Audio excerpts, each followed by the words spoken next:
say, again, being prepared for the interview.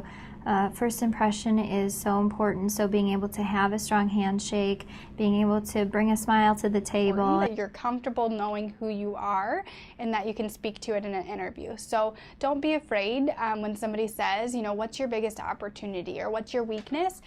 Feel comfortable in knowing what that is. So I think that confidence in knowing who you are and really sharing what you've learned from that experience is really important for me as an employer to really listen to when speaking to my candidates or my students. But also to know yourself and your skill set and come with some strong examples.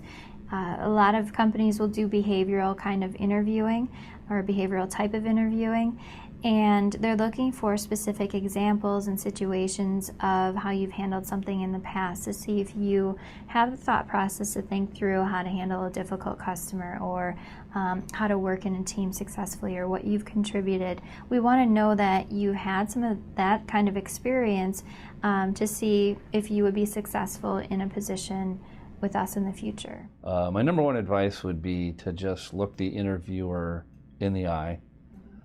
Make good eye contact, show that you're confident. That shows me a lot of things, that if you can do that. This is the simplest one, relax. Most of the time when we're doing your interviews, we're just as uncomfortable as you are. If you're prepared and you've spent your time doing your homework about the company, you can anticipate the questions.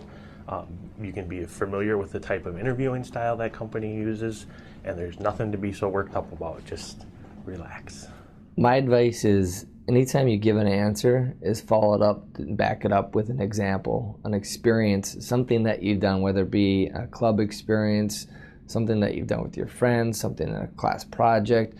Whatever your answer that you provide to the interviewer is, provide examples to back up what you're saying. You can't just say that you're a people person, that you like to work with people. Give examples of how you've done that in some of your past experiences. So that's my number one advice, is always follow up your answer with examples of what you've actually done to prove that you've actually done that event or that task or that skill set.